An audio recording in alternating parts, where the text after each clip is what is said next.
제가 속한 부흥단에 연합부흥성회가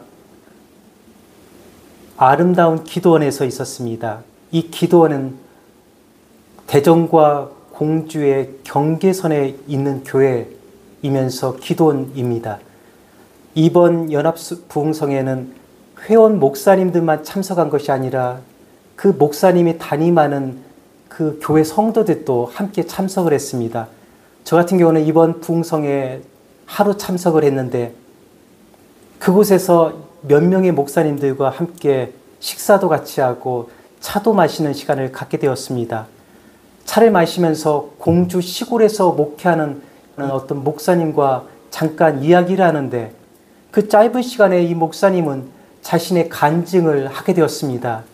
그는 너무나 가난한 가정에서 태어났습니다.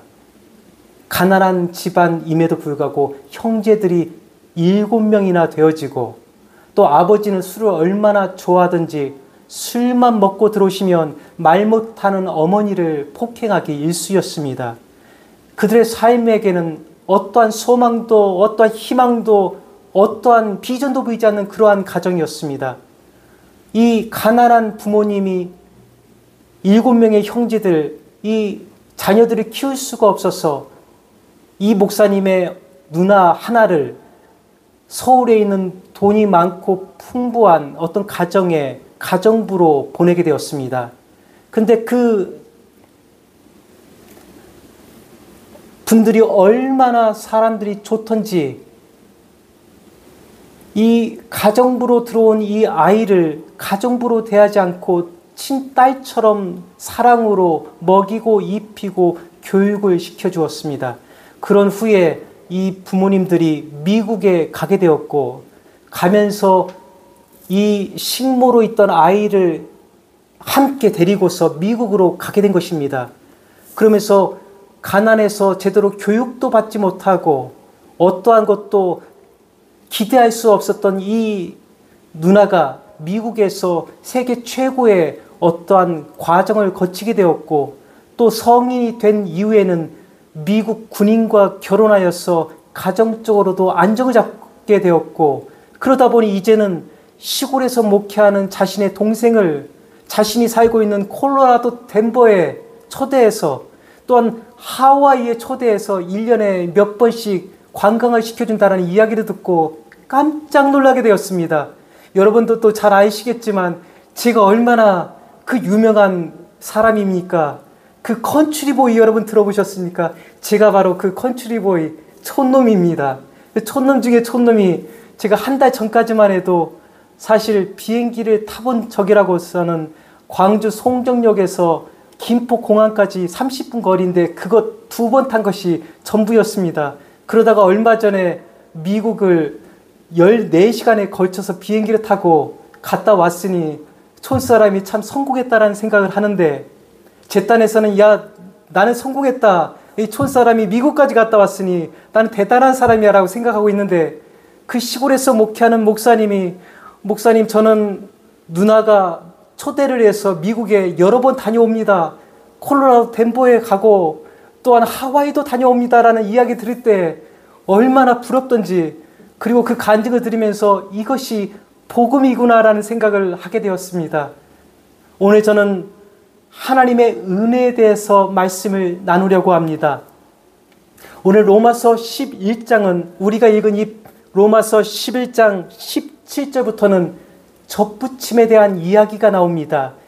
참 감람나무와 돌 감람나무가 나오는데 여기서 참 감람나무는 사람의 소리타는 다시 말해 사람의 재배가 있는 올리브 나무를 말하고 돌 감람나무는 사람의 손길이 닿지 않는 그러한 길가에 심겨져 있는 그러한 것을 의미합니다. 이것을 영적으로 해석하게 되면 참 감람나무는 유대인을 말하고 돌 감람나무는 이방인을 의미하는 것입니다. 근데 이 말씀을 더 깊이 들어가게 되면 참 감람나무이신 예수님에게 우리가 접붙임을 당해서 열매를 맺고 돌 감람나무에서 참 감람나무가 된다라는 영적인 뜻이 담겨져 있는 것입니다. 제가 중학교 때였던 것 같습니다. 여러분도 또 다 아시겠지만 제 고향이 충청남도 홍성입니다. 홍성에서 살 때였는데 어느 날 우연하게 어떤 아저씨가 배낭에 많은 가지들을 담고서 지나가다가 저희 집을 찾게 되었습니다. 저희 앞마당에는 감나무 하나가 있었는데 이 감나무가 열매를 맺지 못하고 열매를 맺어도 아주 작은 열매, 먹을 수도 없는 감나무를 맺고 있었습니다. 그런데 그 모습을 본 아저씨가 저희 집에 찾아와서 저희 아버지하고 어떤 이야기를 하게 되었습니다. 나중에 알고 보니까 이 아저씨는 젖붙이는 일을 통해서 돈을 버는 사람이었습니다. 만약에 당신이 나에게 얼마의 돈을 주면 내가 당신 집 앞에 있는 저 열매 맺지 못하는 나무에게 내가 좋은 감나무가 있으니 젖붙여 주겠습니다. 몇 년 후면은 당신 집에 그 감나무에 열매가 맺힐 것입니다. 라고 말을 하니까 저희 아버지가 선뜻 돈을 주면서 젖붙여 달라고 부탁을 하게 되었습니다. 그러자 이 아저씨가 아주 10분 또는 10여 분 사이에 간단하게 젖붙이고서 돈을 받고서 길을 떠나는 모습을 보게 되었습니다.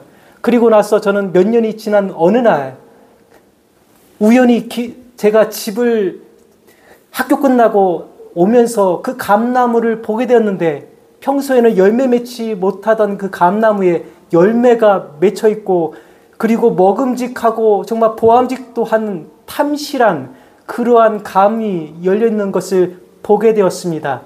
여러분, 젖붙이는 것에 대한 원리는 이렇습니다. 열매를 맺지 못하는 나무에 열매를 맺을 수 있는 좋은 가지를 가져다가 젖붙이는 것이 원래 젖붙이는 원리입니다. 근데 오늘 성경을 보게 되면 그렇게 말하지 아니하고 좋은 참 감람나무가 있다면 거기에 열매를 맺지 못하는 돌 감람나무 가지를 가져다가 젖붙이는 그러한 장면을 보게 되는 것입니다. 바로 그것은 오늘 하나님은 유대인들을 불러서 자신의 선민으로 세워주셨고 그들만이 하나님의 백성이 될 수 있도록 길을 열어주셨습니다. 그러나 그들이 하나님을 받아들이기 거부하였고 메시아신 예수님을 거부하면서 그들이 가지가 꺾이게 되었고 꺾인 곳에 하나님을 알지도 못하고 하나님을 믿을 수도 없고 허물과 죄로 죽었던 우리를 그곳에 젖붙여 주셨습니다. 그럼을 통해서 우리가 유대인들처럼 선한 사람이 되었고 구원을 받을 수 있는 사람이 된 것입니다. 오늘 이 말씀은 예수님에게 우리가 젖붙임을 받음을 통해서 우리의 삶이 어떻게 변화되어지고 어떻게 열매를 맺을 수 있는 것에 대한 말씀인 것입니다. 에베소서 2장 1절을 보게 되면 그는 허물과 죄로 죽었던 너희를 살리셨도다라고 말하고 있습니다.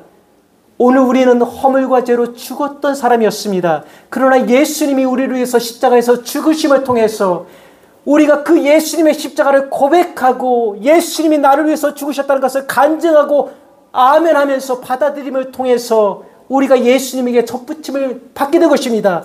그럼을 통해서 우리가 하나님의 자녀가 된 것입니다. 그럼을 통해서 우리가 구원을 받게 된 것입니다. 이것이 바로 복음입니다. 이것이 바로 하나님의 은혜인 것입니다. 오늘 우리에게는 구원받을 수 있는 어떤 가능성이라고서는 아무것도 없었습니다.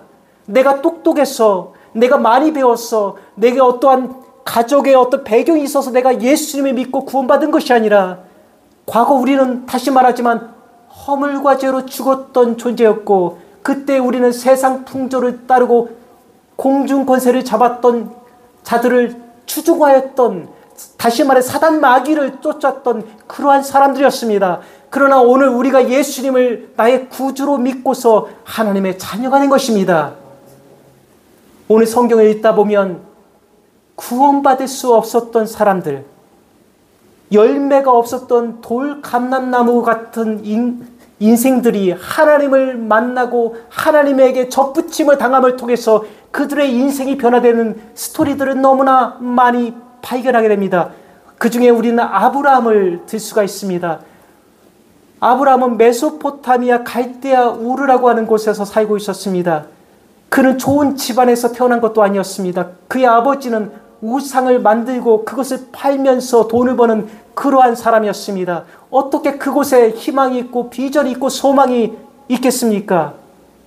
우상 숭배하다가 그리고 우상을 만들어서 팔면서 죄만 짓는 그러한 가정에서 태어난 것입니다.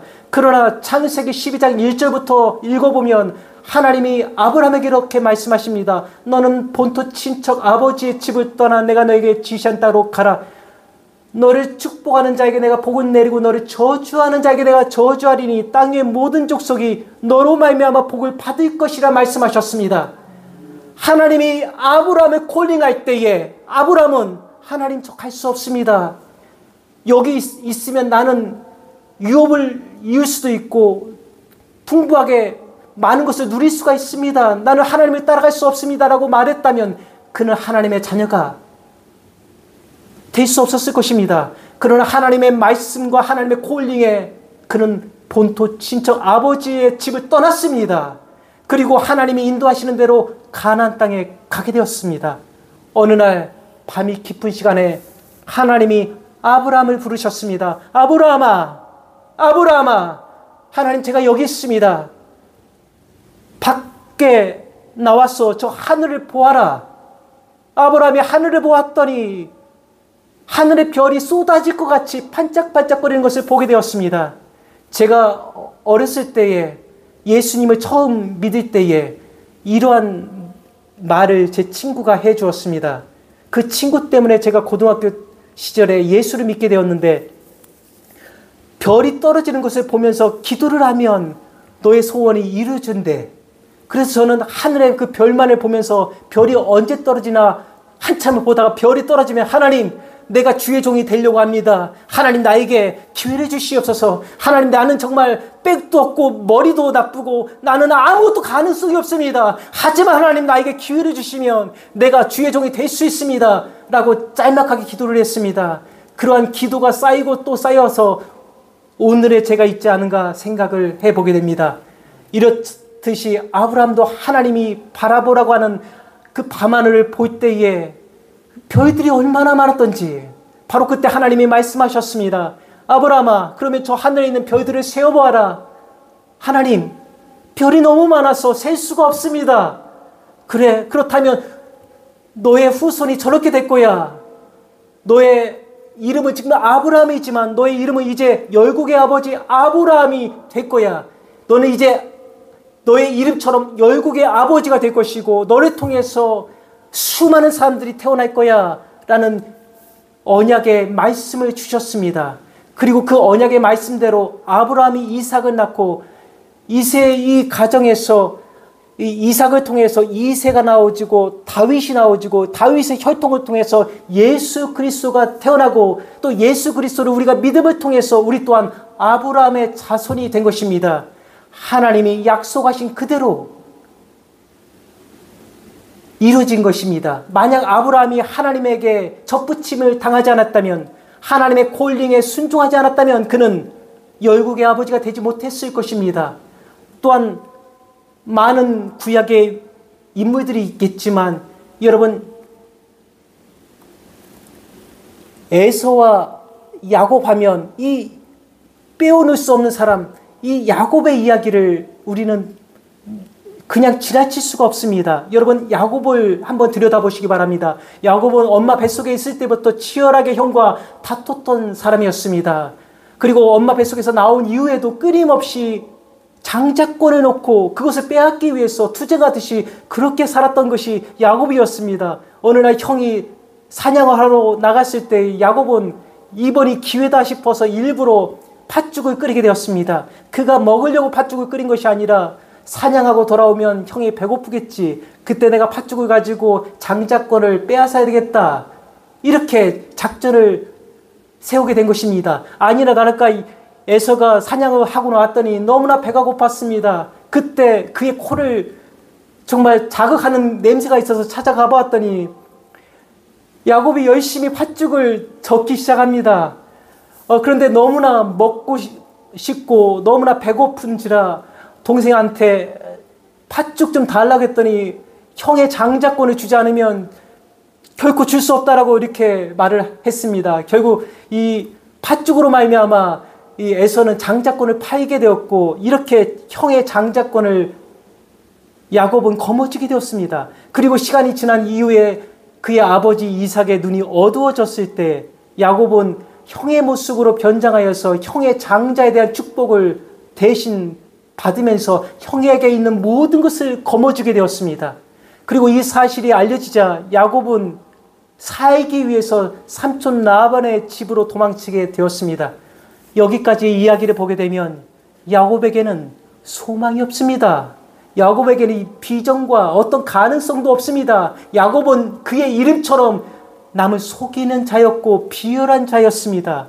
그런데 참으로 놀라운 것은 구원받을 수 없을 것 같은 사람을 하나님은 구원하시고 은혜 받을 수 없을 것 같은 사람을 하나님은 찾아가신다라는 것입니다. 그래서 그가 도망치다가 베델에 이르렀을 때 돌베개를 베고 잠을 자는데 꿈속에서 사다리가 하늘로부터 땅까지 이렇게 내려와 있는데 그 사다리 사이로 하나님의 천사가 오르락 내리락 하는 것을 보게 되었고, 그곳에서 무릎을 꿇고 예배를 드리고 하나님 앞에 이렇게 약속을 합니다. 하나님, 내가 다시 살아서 돌아오게 되면 이곳에 제단을 쌓겠습니다. 그리고 하나님 앞에 11조를 드리겠습니다라고 하나님 앞에 서원을 하게 됩니다.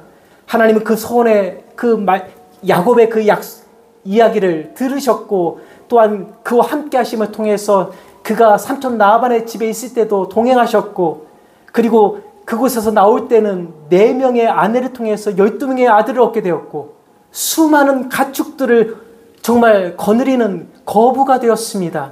그러다가 그가 고향을 향해서 나아갈 때에 형 에서가 그를 죽이려고 한다라는 소식을 접했을 때 그 강가에서 그가 처절하게 야뽕가까에서 기도하는 데에 하나님의 천사를 만나고, 또 하나님과 천사와 씨름하는 가운데서 이 야곱의 이름이 이스라엘로 바뀌게 되는 것입니다. 사랑하는 성도 여러분, 야곱에게는 어떤 가능성도 없었습니다. 그에게는 소망이 없었습니다.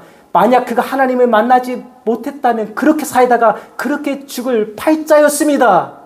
세상 말로 아무것도 없었다는 것입니다. 그러나 그가 하나님을 만남을 통해서 그의 인생이 바뀐 것입니다. 야복강가에서 하나님의 천사와 씨름했다라고 하는데, 그 말씀을 더 깊이 들여다보면 그것은 예수님, 다시 말해 성자 예수님과 함께 씨름을 했다는 것을 여러분은 알게 될 것입니다. 성자 예수님과 씨름을 하면서 내게 축복하소서, 내게 축복하소서, 내가 축복받지 않고서는 당신을 놓을 수 없습니다라고 간절하게 하나님 앞에 메어 달렸더니 예수님이 불쌍히 여겨서 너의 이름이 무엇이냐? 야곱은 자기 이름이 야곱이라는 것을 알고 있었습니다. 남을 속이고 거짓말하고 비열한 인생. 그러나 예수님은 그것을 다시 한번 떠올리게 하기 위해서 마치 하나님이 따먹지 말라고 하는 선악과를 따먹고 무화과나무 잎으로 가리고 숨어있는 아담에게, 아담이 어디에 숨어있는지 알면서도 아담아, 아담아, 내가 지금 어디 있느냐라고 하나님이 그 범죄의 현장에 숨어서 있는 그 아담을 부르신 것처럼 오늘 하나님은 야곱이 비열하고 남을 속이는 존재인 것을 알면서도 너의 이름이 뭐냐라고 물어보게 된 것입니다. 도대체 너는 어떻게 인생을 살았느냐라고 예수님께서는 야곱에게 묻고 있는 것입니다. 그러자 저는 야곱입니다. 나는 사람을 속이는 사람입니다. 비열한 사람입니다. 형의 장자권을 빼앗은 사람입니다. 아무튼 그는 그 마음속으로 그런 고백을 했을 거라 생각됩니다. 그때 예수님께서 너의 이름이 이제는 야곱이 아니다, 이스라엘이다. 이스라엘이라고 하는 말은 하나님과 겨루어 이긴 사람이라는 뜻을 가지고 있습니다. 다시 말해 소망이 없는 인간이, 희망과 비전이 없는 그 인생이 하나님을 만나게 되면 그들의 인생이 바뀌게 되는 것입니다. 신약 성경으로 와서 보게 되면 예수님께서 처음으로 부르신 제자들이 있습니다. 베드로와 야고보와 요한인데 그들은 어부였습니다. 그들이 잘할 수 있는 것은 물고기를 낚는 것밖에 없었습니다. 물고기가 어디 있는지, 어디에 그물을 던져야 물고기를 많이 낚을 수 있는지 그것에 대해서는 누구보다도 잘 알고 있었던 사람들이 베드로와 야고보와 요한이었습니다. 그러나 예수님께서는 많이 배우고 똑똑한 그러한 사람을 부르신 것이 아니라 별 볼 일 없는 베드로와 야고보 요한에게 찾아와 나를 따라오너라 내가 너를 사람을 낚는 어부가 되게 하리라 말씀하셨습니다. 그때 그들은 그 말씀을 쫓아 예수님을 따르게 되었고 그들의 인생이 바뀌게 된 것입니다. 그리고 성경을 읽다 보면 일자 무식이던 베드로가 베드로 전서와 베드로 후서를 기록하게 되었고 또한 요한은 요한복음과 요한 1서, 2서, 3서와 성경의 마지막 책인 요한계시록을 기록하게 된 것입니다. 예수님을 만나기만 하면 열매가 없고 보잘것없는 인생이 열매가 맺히고 삶의 비전이 생기고 소망이 생기고 무한한 가능성으로 열리게 되는 것입니다. 사랑하는 성도 여러분, 여러분이 아무리 노력해도 인생이 풀리지 않고 항상 실패하고 좌절하는 성도가 있습니까? 그렇다면 저는 여러분에게 이렇게 말하고 싶습니다. 예수님을 만나십시오. 저는 교회에서 특히 목회자가 있는 데서도 항상 그렇게 한 번씩 설교합니다. 여러분은 예수를 믿어야 됩니다. 그 자리에는 성도들이 그리고 장로님들이 목회자들이 있는데 예수를 믿으라고 하면은 그 이야기를 듣던 사람들이 어떤 생각을 하겠습니까? 목사님, 나는 장로입니다. 나는 교회 권사고요. 나는 이 교회 담임 목사인데 예수를 믿으라고 이게 무슨 말입니까? 목사라고 해서 예수를 믿습니까? 장로와 권사라고 해서 예수를 믿습니까? 교회 다닌다고 예수를 믿는 것입니까? 정말 예수를 믿는다라고 하는 것은 예수님이 나를 위해서 십자가에서 죽으신 것을 고백하고 간증하고 예수님과 함께 죽고 예수님과 함께 부활하고 예수님과 함께 다시 이 땅에서 재림하면서 다스리고 통치하는 이러한 믿음을 갖고 있는 사람이 진정한 예수 믿는 사람이라고 말할 수 있겠습니다. 불가능했던 제 인생이 예수님께 접붙임을 받아서 이렇게 삶이 바뀌었는데 여러분의 인생이 안 바뀔 거다라고 생각하는 것은 오살입니다. 여러분이 예수님을 만나기만 하면 기적이 나타나는 것입니다. 여러분이 예수님을 만나기만 하면 여러분의 인생에 역전이 나타나는 것입니다. 저는 여러분에게 예수 그리스도를 만나라고 다시 한번 말씀을 증거하고 싶습니다. 교회만 다니지 말고 교회 마당만 밟지 말고 예수님을 만나시기 바랍니다. 지성소까지 들어가시기 바랍니다. 그러면서 예수님이 여러분을 아시고 또 여러분이 예수님을 아시는 그러한 친밀한 믿음의 그 신앙이 되어지길 예수님의 이름으로 축원합니다. 기도하겠습니다.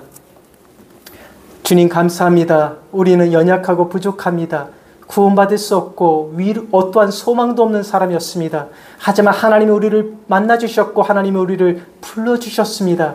그 부르심과 콜링이 있었기에 오늘 우리가 있습니다. 내가 잘나서 똑똑해서 이 자리에 있는 것이 아니라 하나님의 은혜와 은총으로 말미암아 이 자리에 설 수 있었습니다. 하나님, 저와 같이 부족한 자도 하나님께서 주의 종으로 삼으시고 이렇게 말씀을 증거케 하는데 하나님, 오늘 우리의 삶은 어떻습니까? 오늘 하나님은 한 사람도 포기하지 않습니다. 하나님, 단지 내가 나 자신이 낮은 자존감 때문에 나는 별 볼 일 없어, 나는 아무것도 할 수 없어, 나는 쓰잘데없는 존재라고 생각하는 내가 문제인 것입니다. 아버지 하나님, 오늘 우리가 주님을 더욱더 인격적으로 만나기 원합니다. 주님 앞에 더 말씀 속에서 주님을 고백할 수 있게 하여 주시옵소서. 그럼을 통해서 예수님과 함께 접붙임을 당함을 통해서 우리의 삶이 변화되게 해주시고 삶의 기적과 역전의 시작이 되게 하여 주시옵소서. 예수님의 이름으로 기도합니다. 아멘.